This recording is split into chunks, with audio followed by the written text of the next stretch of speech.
Hey creatives, I'm C. Jordan Blacara, and welcome to the Whispering Worth to the World podcast. I'm a master certified life and artist coach who specializes in working with creatives.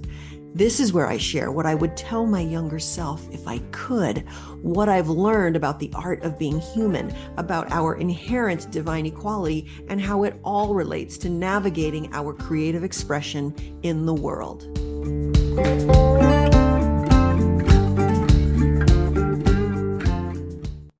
I want to preface this track by sharing that early in my path as a coach, a peer coach asked me if I actually felt my feelings. Well, I think so. Sure. What kind of weird question is that? And then she asked me what I thought it would be like if I were to allow myself to feel my feelings. And my answer came in the form of two images. One, a Mack truck barreling down on me at freeway speeds, ready to run me over. And two, a woman barefoot and wearing a burlap bag as a makeshift dress, dirt smudged on her face, her arms, her legs, her hair ratty, knotted, and unkempt, hands grimy with dirt packed around the edges of her nail beds and also under her fingernails. Basically, a feral woman in a scratchy burlap bag who was completely unfit for society. So, not exactly inviting images. You could surmise that I wasn't that open to allowing myself to feel my feelings. And I think in our society, it's not generally acceptable to feel all the feels. It seems men have two settings available, angry or fine. And women bear the brunt of this too. We shouldn't be angry, as opposed to men, or hysterical, or too emotional. We shouldn't ruffle feathers, and we should take care of everyone else and take responsibility for their feelings too. So when I imagined feeling all my feelings, I was pretty repulsed by those images of one, a Mack truck that would mow me down, and two, a feral woman, a pariah, an outcast living on the fringes of society. Not acceptable at all. And from that point on, I would embark on a process of understanding my feelings more deeply and also opening to and actually being willing to feel my feelings to a greater and greater degree, while also going in and out of resisting my feelings or suppressing them or hiding from them like I had done much of my life up to that point. With that said, here's a recent real-time report with regard to feeling my feelings. The Manicure, or just don't close. I sit down and place my left elbow on the cushioned horizontal strip on top of the small work table between us. I'm here for a manicure, and I give the petite Vietnamese woman my left hand. The bottom half of her face is eclipsed behind a black safety mask. She starts her drill and begins removing my gel polish. Next, I take nothing more than a deep breath in, and I am surprised when she asks, "Did you just get off work?" It was like she thought with that deep breath that I was trying to offload a pile of stress after a long day at work. Little did I know how perceptive she was, and I answer with the best description I can think of for how I'm feeling at the time. "Oh, I'm very tired." And then just a few minutes pass, and I become aware of a hot wave rising through my neck that is creeping toward my face. Am I going to start crying now during a manicure? It seems like I am, and I wonder if I can suppress it and knock it back, but this wave seems to have a life of its own. And what's more, I feel so tenuous and on edge that I'm not sure I could even muster the energy to suppress this right now if I wanted to. So I decide to go with it, to soften and surrender, to open the door of the guest house, as Rumi, the 13th century poet, describes in his poem of the same name. The guest house. This being human is a guest house. Every morning, a new arrival, a joy, a depression, a meanness, some momentary awareness comes as an unexpected visitor. Welcome and entertain them all, even if they are a crowd of sorrows who violently sweep your house empty of its furniture. Still, treat each guest honorably. He may be clearing you out for some new delight.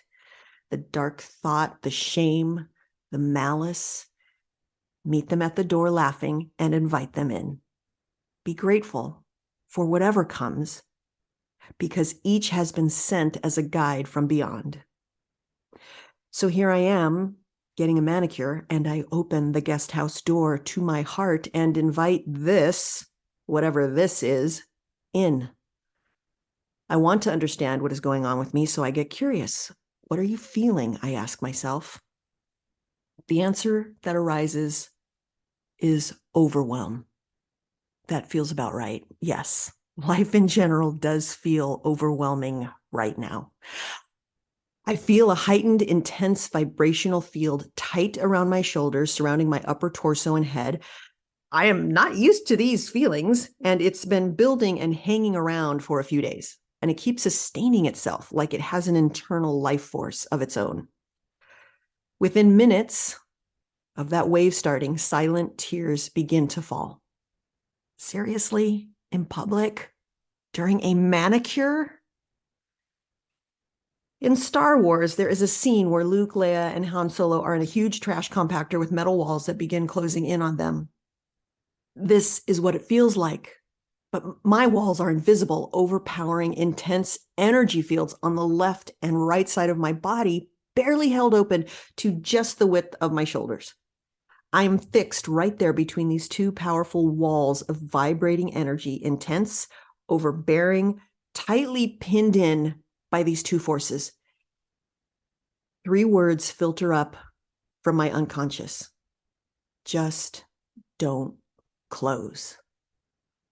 I recognize this phrase as the main message of the book, The Untethered Soul by Michael Singer. I read it many years ago. Just don't close. I am expending an enormous amount of effort to just maintain a wedge of space for myself between these imposing invisible walls. Almost too much to manage while in public getting a manicure and sitting a foot away from a stranger who has one of my hands in hers.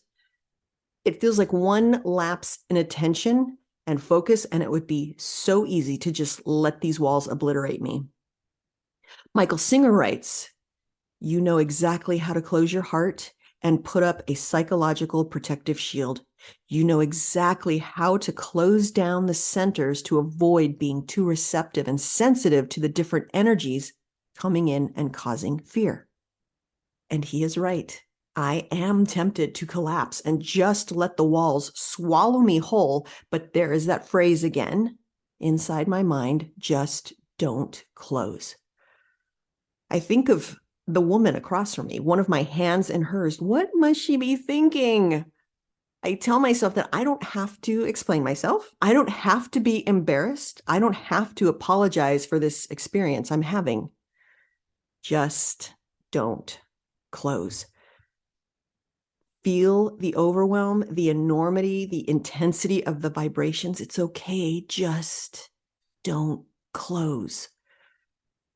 Michael Singer also states you only have to be willing to open your heart in the face of anything and everything and permit the purification process to take place.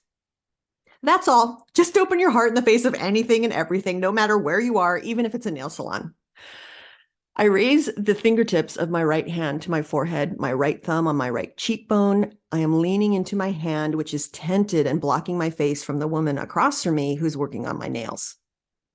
I'm doing my best to create some modicum of privacy here in this public manicure chair so that I can feel what I'm feeling.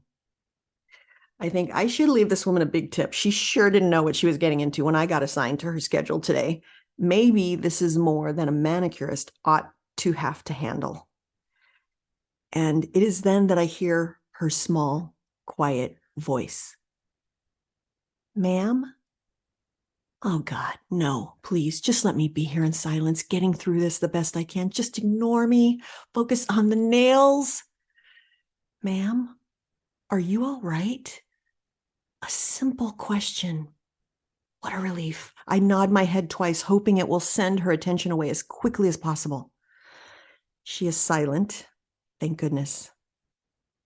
But she has slayed me with 5 words. So delicate and just enough to say, "I see you." And that feels like warm rays of sunshine infusing my skin on a bright spring day. The tears, now like mini waterfalls, spill continuously out of my eyes. I continue hearing the refrain, just don't close. Right now, with my nervous system lit up, feeling overwhelmed, all circuits flooded nearly to capacity, and no understanding about what is happening to me or in me, it is taking all my concentration to just not close. Deep, focused breath in, longer breath out. Again, I name what I am feeling. Overwhelm. And then risk, risk, risk.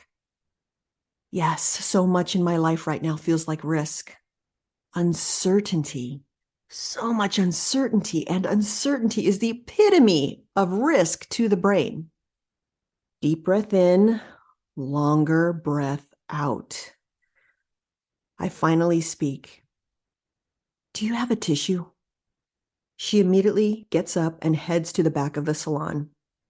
Quick, how can I calm my nervous system fast before she returns? I think of a tapping technique, tapping on the top of my head. I silently say to myself, I release and let go, tapping between my eyebrows, feelings of overwhelm, side of the eye, feelings of risk. Oh, she's on her way back. I stop. What else can I do? Something inconspicuous. I squeeze my wrist, deep breath in, longer breath out. This helps to relax the vagus nerve. She sets down a box of tissues. I wipe my face and blow my nose several times and return to the privacy hand tent in front of my face, this time with my left hand.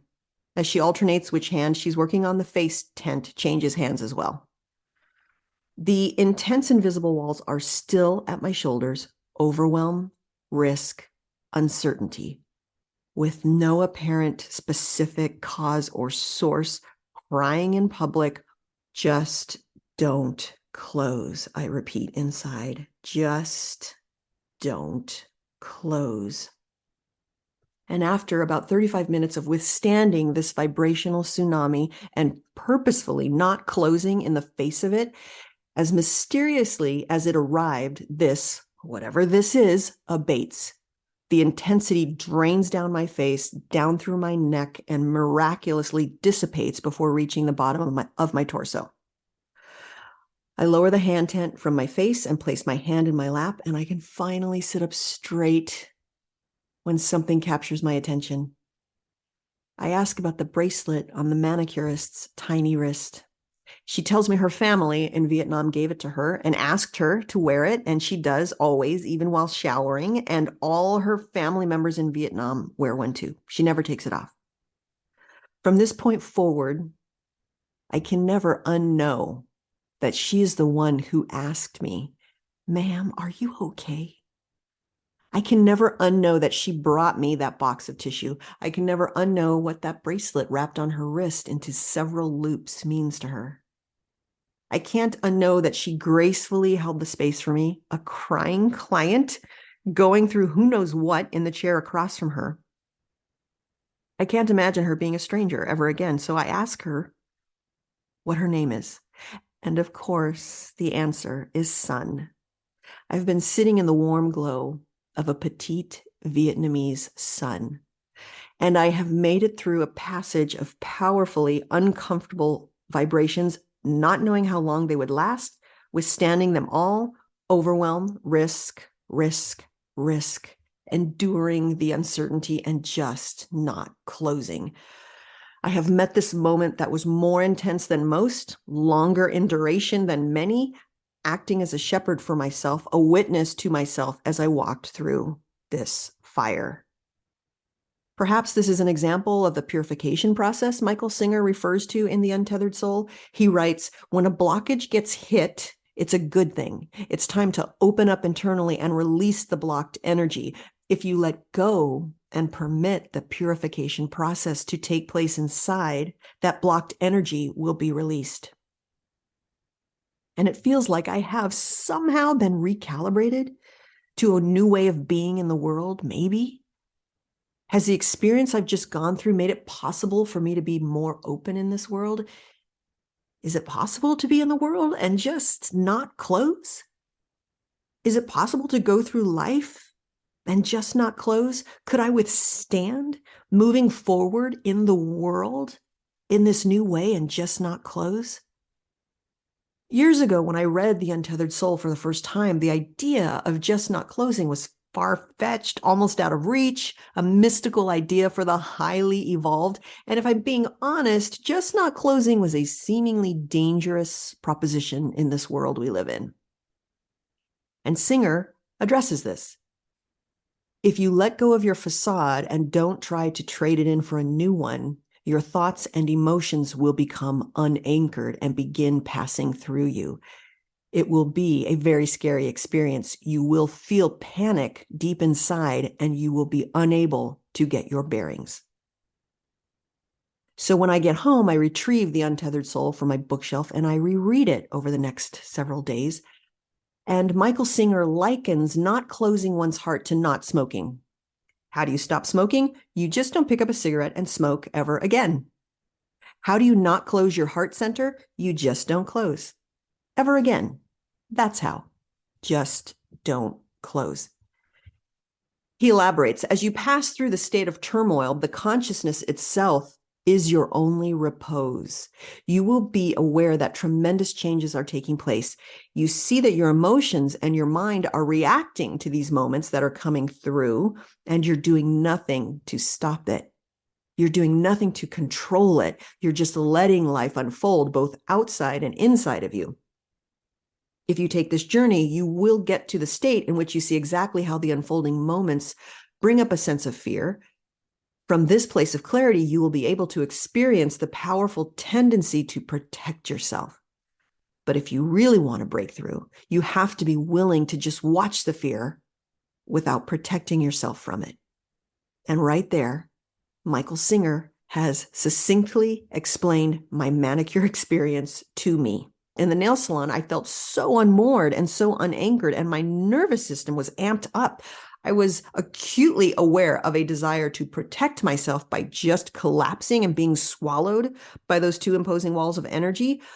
But I also felt the imperative to just not close, regardless of how uncomfortable I was. 4 days after my manicure experience, I experienced just not closing during a holiday visit with my family. I watch the parade of life in front of me. I stay open, not closed. I engage, I listen, I observe. I stay in my center. I have conversations that wouldn't have been possible if I had been protecting myself and closing. I laugh like a fourth grade girl when I test out the new e-bike a family member has recently gotten. I let it out. I let it be seen. I don't shut it down. I enjoy it. Any moment that my brain suggests that I might be better off closing, I remind myself, just don't close. It is a wondrous experience, even joyful at times. I feel free, and this day was made possible by the recalibration of the manicure experience, where I remembered and practiced the idea, just don't close, which was also the urging in Rumi's poem, The Guest House. On any given day, he writes, life may deliver unexpected visitors.